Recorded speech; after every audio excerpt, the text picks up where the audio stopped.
Welcome to Bob's Brewhouse. I'm Bob, we're in the brewhouse. Today I'll be reviewing Glenfiddich 18-year-old single malt Scotch.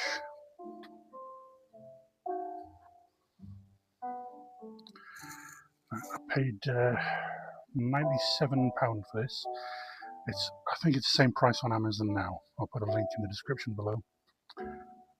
It's chill filtered and artificially coloured.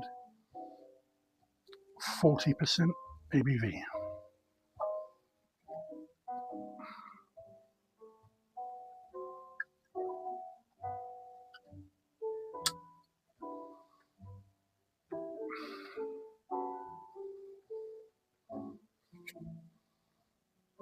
Pretty standard, what you'd expect for a mainstream Scotch. The colour is very golden.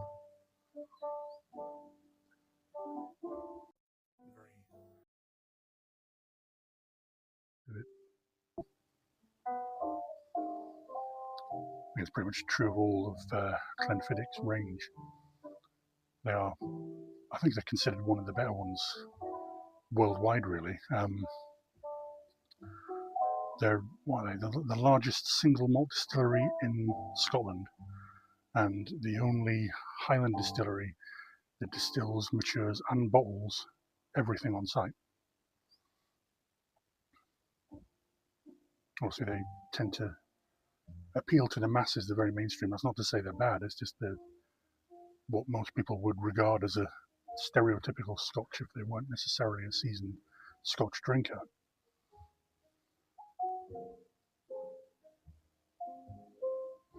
Very nice dried fruit notes coming in straight away, raisins, sultanas. Definitely something else there, some sort of, whether dried fruit, hard to place. Very, very slight oakiness.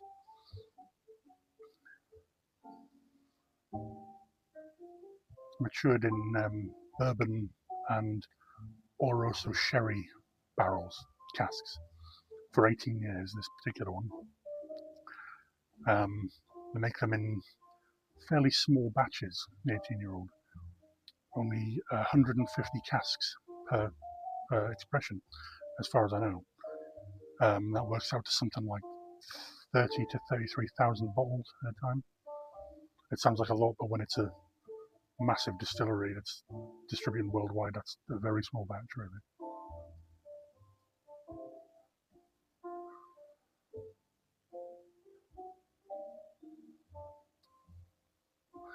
Only get a slight hint of bourbon in the aroma. It's a very slight hint of oak. It's really the dried fruits that's coming through, sort of slightly candied dried fruits, I'd say. Very sweet smelling.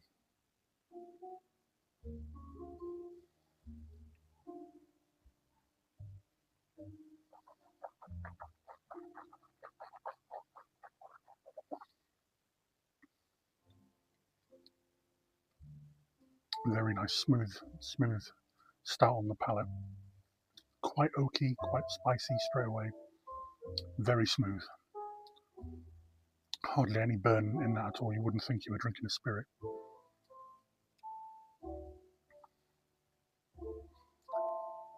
Not terribly complex, but it does have quite a nice long-lasting finish.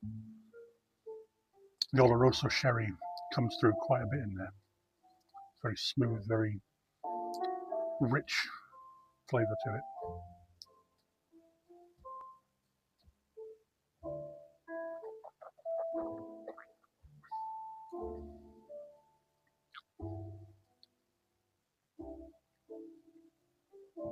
It's almost veering towards how a red wine cask would taste, but not quite. The bourbon has more influence there, I think, than the sherry does. But the sherry gives it a nice background taste.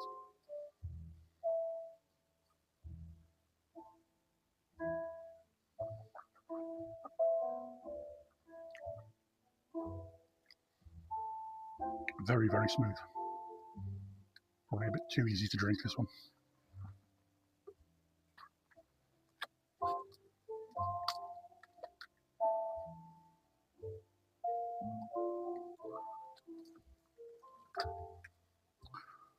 Only adding a few drops of water to this.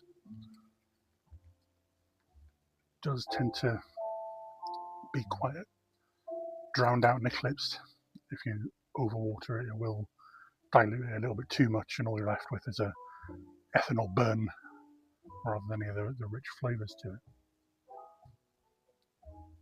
And straight away adding the water, the aroma changes drastically. Definitely floral now. There's much more floral components. And the sherry's really coming in there. It smells almost like just a glass of sherry. There's a definite oaky note to it on the nose.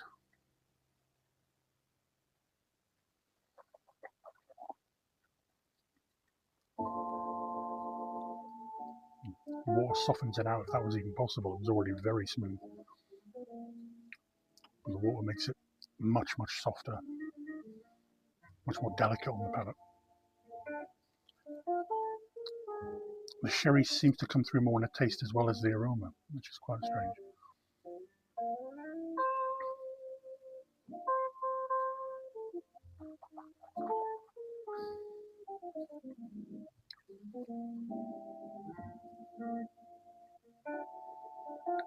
Definitely one I think could benefit from some ice, as the water does give it a whole new level. And I think ice would both chill it and gradually dilute it to give it a slightly more, not necessarily complex, but a more nuanced flavour.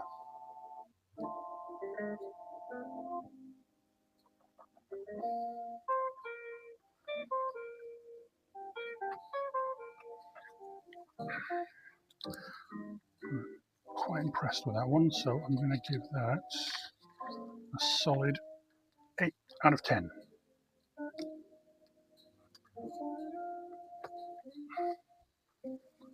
It's not the cheapest, but it's not super expensive compared to some of their range. It's definitely what I think most people would still consider almost a budget Scotch.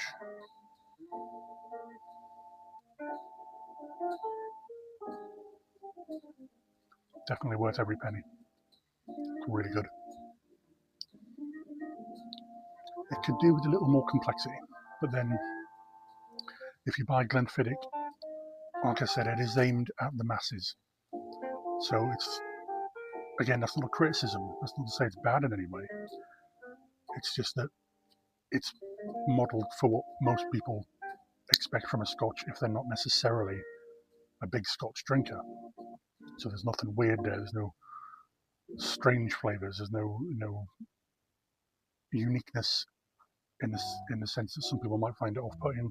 It's very mainstream rather than generic, but it's very good, very good. That's that then. See you on the next one. Cheers.